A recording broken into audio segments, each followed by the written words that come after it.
con el encuentro virtual Expo Transporte ANPAC. En esta ocasión tenemos la conferencia del ingeniero Javier Valdés Ortega, director de operaciones México de Kenworth, con la conferencia fundamental, muy importante, que es respecto al entorno económico y su impacto en el autotransporte. Sin más, le damos la palabra a Javier Valdés. Adelante, Javier.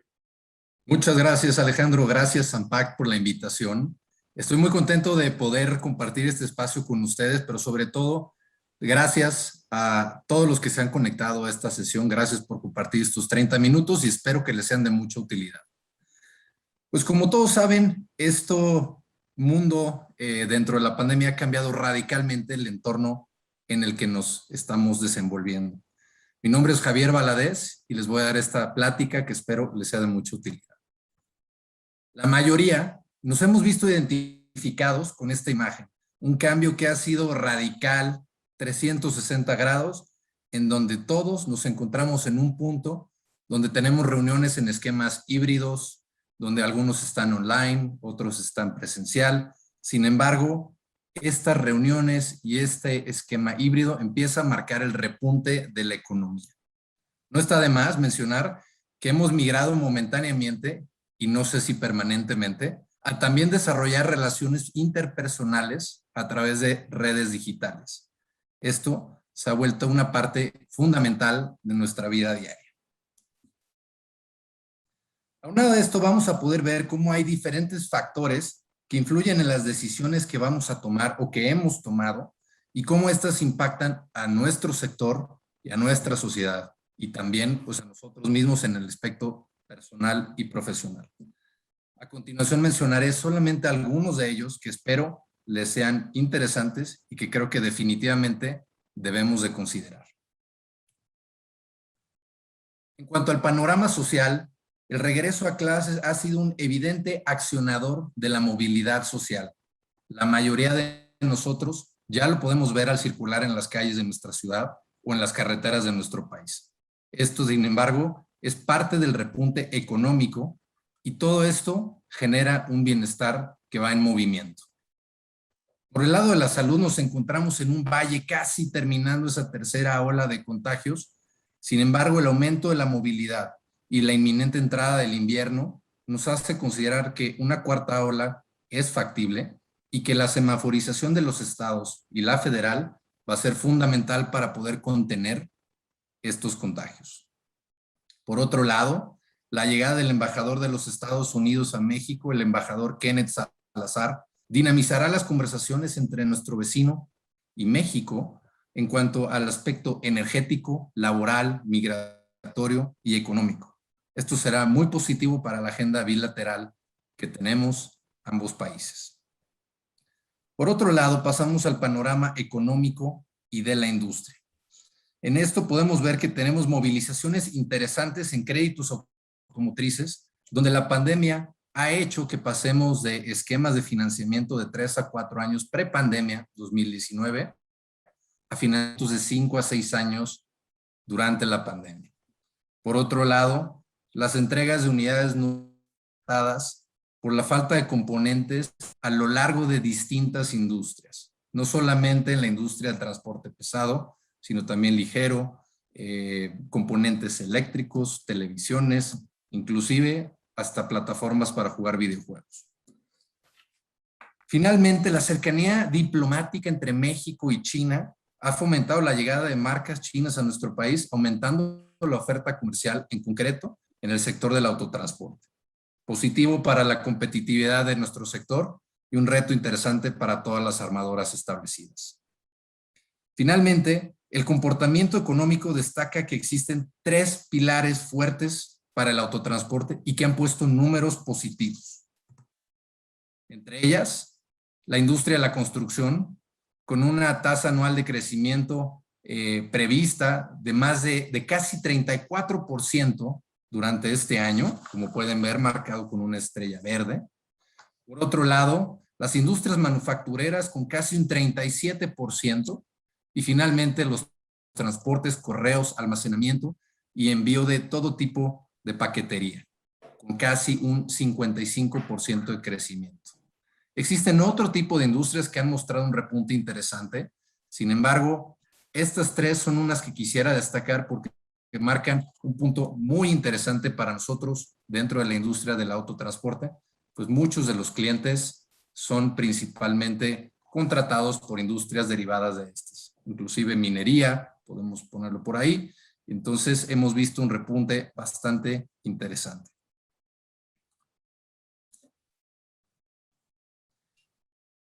Tocando estos puntos, es bien sabido que la relación bilateral entre México y los Estados Unidos se amalgama perfectamente. Es un comportamiento con una correlación positiva en donde vamos de la mano, y esto ha sido generado desde 1994 con la instrumentación del Tratado de Libre Comercio de América del Norte y hoy en día con la implementación del TEMEC. Un dato interesante, mientras estudiábamos el comportamiento de esto y cómo estos factores impactan a la economía mexicana, podíamos ver que conforme la producción industrial de los Estados Unidos aumenta o baja y tiene un comportamiento, 2 meses después, esto tiene una correlación positiva y casi de espejo con la tasa de empleo del sector manufacturero mexicano, mostrando las mismas tendencias e influencia de la industria americana a la industria mexicana manufacturera de exportación. Esto quiere decir que esos 2 meses muestran el agotamiento de ciertos almacenes y de ciertos bienes en la industria americana y que están empezando a demandar mayores productos del mercado mexicano para reabastecerse y poder complementar la demanda creciente o bien frenando demanda de otros productos de acuerdo al comportamiento del mercado. Tomando esto en cuenta, la Fed, el gobierno federal americano, ha mostrado que para el último trimestre de este año se espera que la economía americana crezca un 7%. Esperamos que este indicador refleje también de la misma manera en un incremento positivo de la tasa de empleo de la industria manufacturera mexicana para el último trimestre de este año y por ende para la industria del autotransporte que mueve bienes a lo largo de nuestro país y que es parte de un ecosistema de cadenas globales de valor. A la par de los factores anteriores, ¿por qué no volteamos a ver el mercado doméstico? Y en esta gráfica, elaborada por la Secretaría de Hacienda, con números de la Secretaría de Hacienda, podemos ver cómo la inversión en infraestructura en México está muy enfocada en el sector energético, con donde hay el mayor porcentaje de gasto de parte del gobierno federal. Este año no fue la diferencia y el año siguiente tampoco lo será. Con esto podemos ver que la infraestructura del sector energético despunta en 2020 y seguirá despuntando en 2021 como lo veremos en la siguiente lámina. Aparte de esto, será importante destacar cómo el sector de comunicaciones y transportes sigue siendo un tema fundamental para el gasto público, pues el mantenimiento carretero y de conectividad entre distintos centros urbanos, megalópolis, e incluso distintas ciudades aledañas o aisladas de grandes comunidades, han sido un tema prioritario para la conectividad social y económica de este gobierno. En relación a este gasto en infraestructura, vayámonos a enfocar en los 11 proyectos prioritarios que presentó el gobierno federal. Durante este año se presentaron estos 11 que vemos del lado derecho de la lámina. El Tren Maya, el Aeropuerto Felipe Ángeles, Tren Interurbano México-Toluca y algunos otros proyectos que podemos ver aquí, como terminación de presas, canales y algunos puertos. Sin embargo, 2020 fue un año retador y de reconversión y adaptación de parte de todos, incluido el gobierno. Es por eso que gran parte del dinero que se tenía destinado a estos proyectos se fue a la atención de los problemas de salud. Y no solamente el dinero, sino también el recurso intelectual por parte del gobierno federal, en donde las mentes que están trabajando en las distintas secretarías, en el gobierno federal, estatales y locales, se enfocaron en atender la pandemia. Esto derivó en que estos proyectos se fueran avanzando, sin embargo, se proyecta que repunten a un nivel vertiginoso durante 2022 y que también el gobierno federal les asigne mayor presupuesto en 2022 para que este se ejerza conforme a lo planeado en el plan original el año que entra, vislumbrando un potencial término de la pandemia. Sin embargo, Esto solamente lo podremos corroborar hasta que veamos cómo se orquesta y cómo se va a estructurar el presupuesto de egresos de la Federación durante el mes de noviembre, que este sea aprobado por ambas cámaras. Un tema de conversación común, no solo en esta industria, sino en la mayoría, es el tema de abasto de componentes. Y el primero que se nos viene a la mente es chips o semiconductores. Entonces, a continuación les voy a dar una breve explicación del contexto general que estamos viviendo y por qué esto tiene un impacto en la producción limitada que estamos viendo distintas industrias, incluido el autotransporte. Hoy en día vivimos un mundo interconectado en donde muchas veces no nos estamos dando cuenta, pero la mayoría de los componentes con los que interactuamos están emitiendo datos. De hecho, ahorita, mientras ustedes me están viendo, es muy probable que ustedes tengan dos aparatos que usen chips enfrente de ustedes. Su computadora de escritorio, su laptop o bien su celular que utilizan estos chips. Dentro de los chips existen distintas cualidades. Hay chips más sofisticados y chips de niveles de entrada, en donde podemos ver chips que se utilizan en cámaras de seguridad, en drones, en trenes, en autos o en las propias tablets. Todo esto genera un intercambio constante y una generación constante de datos. Esto lo que produce es que podamos generar la famosa minería de datos y después la ingeniería de datos o inteligencia de datos. Esto ha migrado de manera radical en los últimos 10 años, en donde pasamos de tener sensores o chips meramente binarios de on-off, como prendíamos antes la mayoría de los aparatos eléctricos, a tener dispositivos sofisticados que no solamente te dicen si estás prendido o apagado, cuánto nivel de batería tienes, qué conectividad, a qué hora utilizas más tu computadora, qué nivel de consumo de luz estás teniendo, y toda esta información se procesa a través de estos chips. Quisiera compartir un ejemplo de esta complejidad, y en esta gráfica van a poder ver a la ciudad de Manhattan en los Estados Unidos.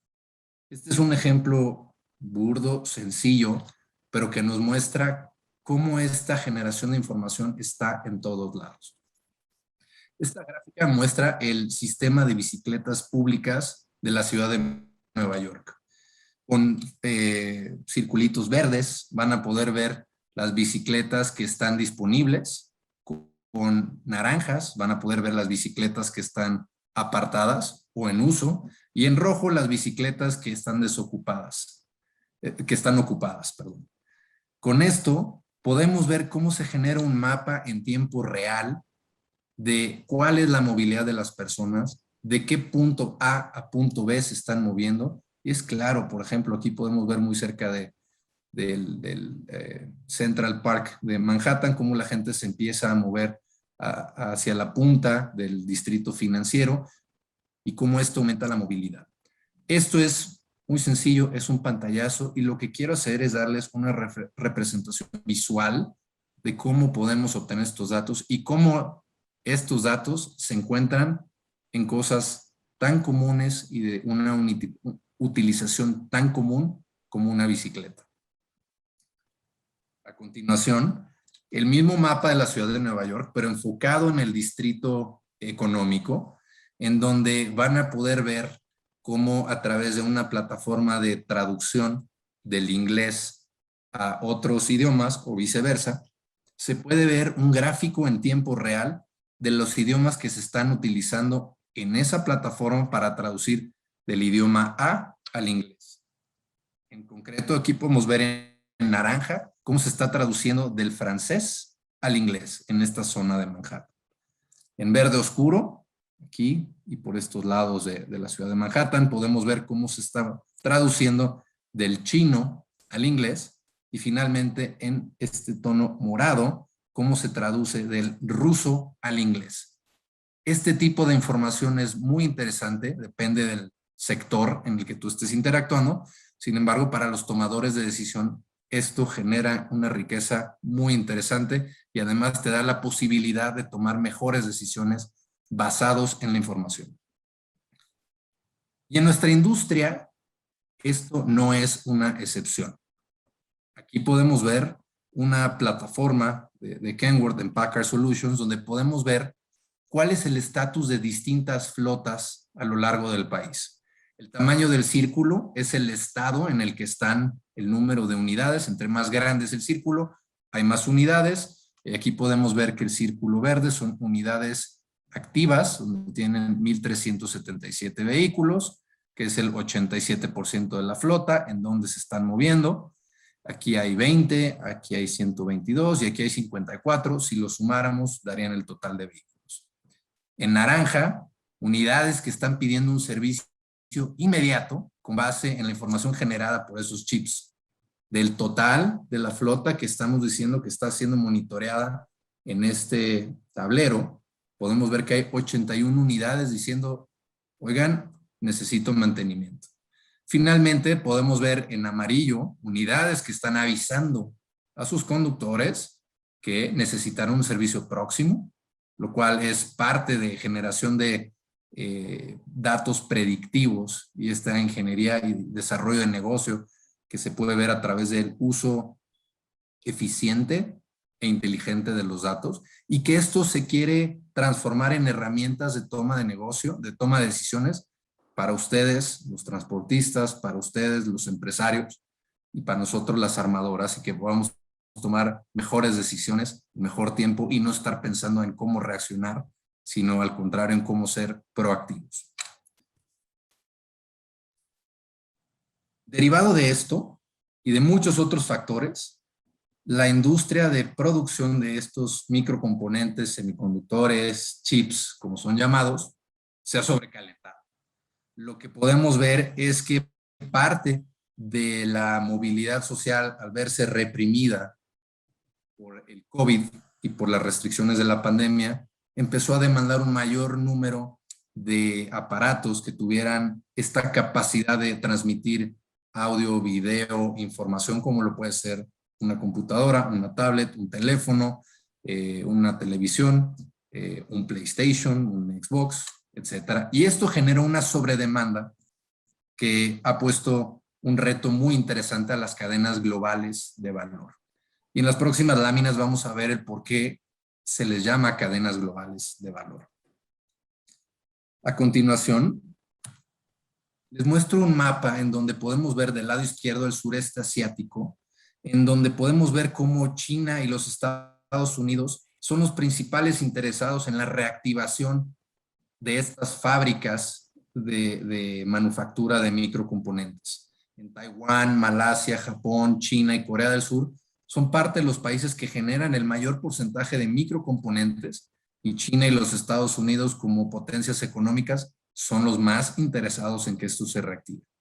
Del lado derecho podemos ver cómo empresas como Apple son de los principales consumidores de estos microchips por razones evidentes como es la utilización de celulares y componentes inteligentes, pero también existen otras empresas como Samsung que utiliza estos componentes en refrigeradoras, en lavadoras, en hornos, o el propio Intel al ponerlo en distintas plataformas, como ya habíamos comentado, para los videojuegos o para las computadoras.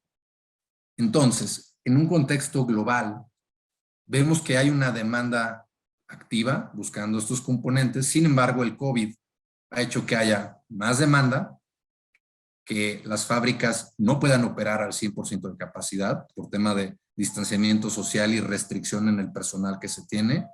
Y también ha habido otros sucesos externos, ambientales, como son incendios, que en Japón han destruido un par de las mayores fábricas de manufactura de chips. Entonces, todo esto causó una tormenta perfecta para poner en jaque a la industria de manufactura de microchips.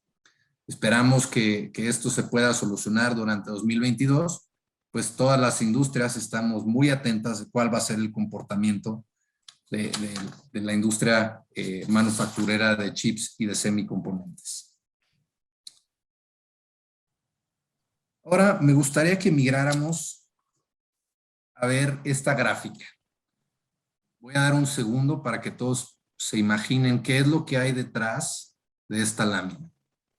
Muchos pueden decir, es una telaraña, es una gráfica. Sin embargo, esto es una representación visual de una cadena global de valor. En el centro, y de acuerdo a los puntos más grandes, son empresas de mayor tamaño que están interconectadas con sus Tier 1, sus proveedores, estos a su vez con sus Tier 2, y así se va permeando y extendiendo esa cadena de proveeduría donde no solamente hay bienes materiales, sino también hay contabilidad, mapeos de asistencia para recursos humanos, servicios de mercadotecnia, etcétera.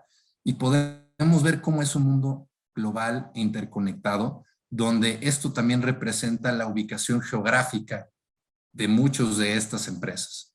Entonces podemos ver empresas que están muy lejos del centro de ese OEM, que tal vez ellos solamente venden a un Tier 3 y se va integrando en una cadena, pero que al final es parte fundamental de que un bien llegue a nuestras manos.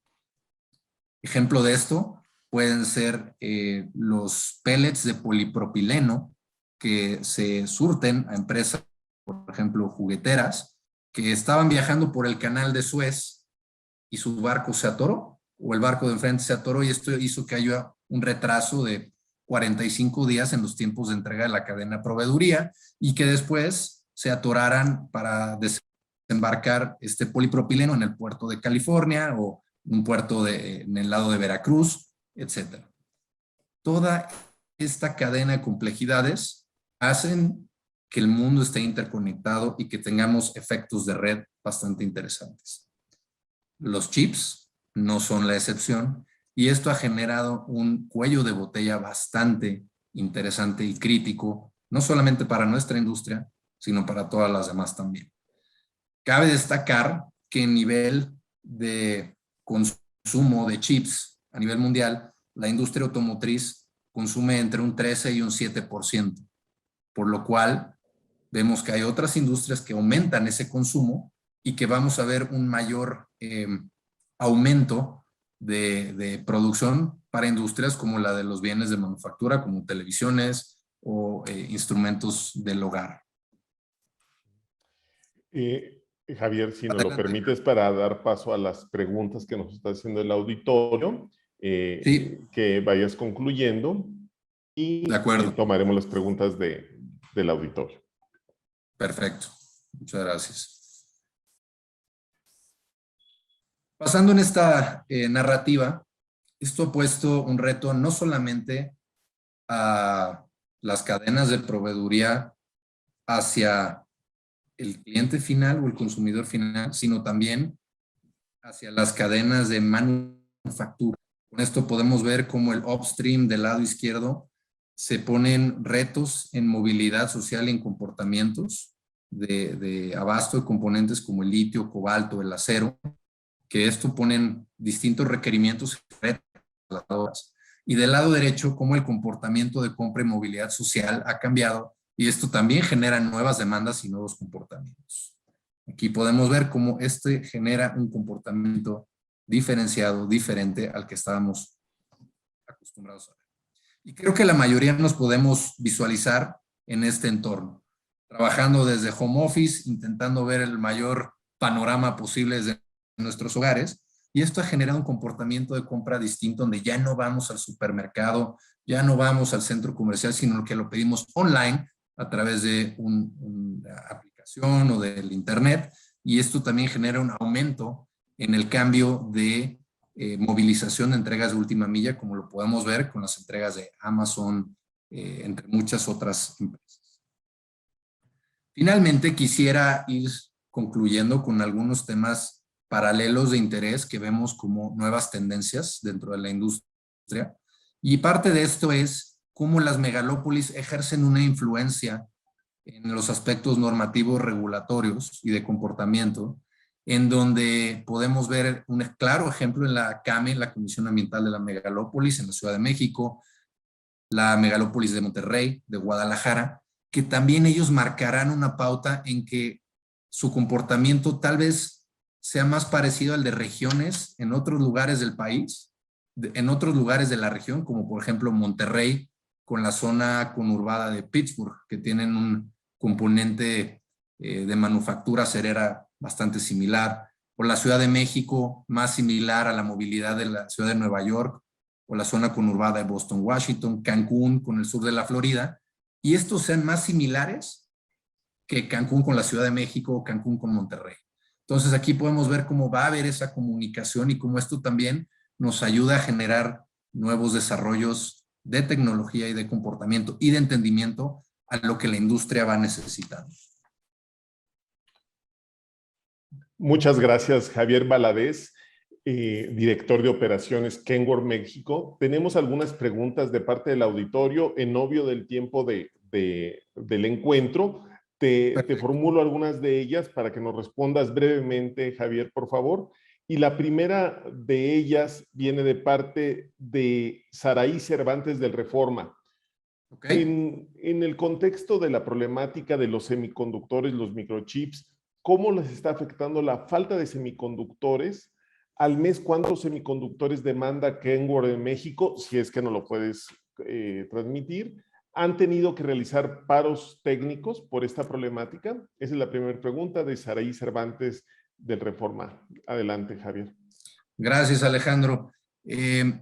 Digamos, un número específico constante no se tiene debido a que en el autotransporte de carga cada unidad tiene una configuración distinta de acuerdo al producto que quiere desarrollar el cliente. Entonces, varía, depende de la mezcla de producción que tenemos en la línea. Estos paros de producción definitivamente están afectando ya en todo el mundo.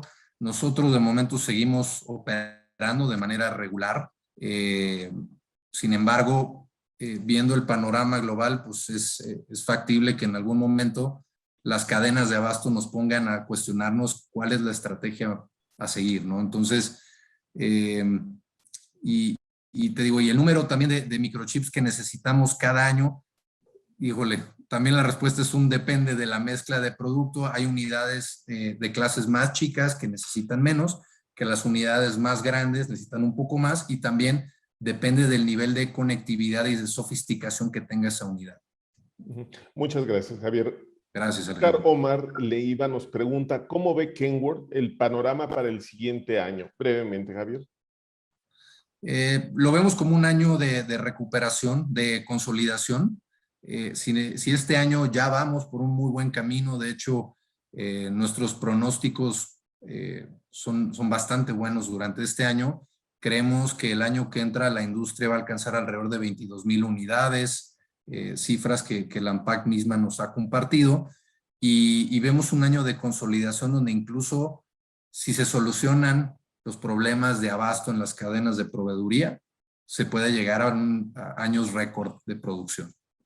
Perfecto. Pues, estimado Javier, con esta pregunta concluimos tu participación en este encuentro virtual. Indudablemente una conferencia informada que nos destaca los retos del entorno económico y su impacto para el autotransporte por parte de Javier Valadez, director de operaciones de Kenworth México, y donde nos presentó los retos en materia de innovación tecnológica, comercio exterior, mercado interno, financiamiento, inversión pública, en fin, una presentación muy completa que nos ayudará a comprender los retos que enfrenta el autotransporte en México. Muchas gracias, estimado Javier, y seguimos con el encuentro virtual.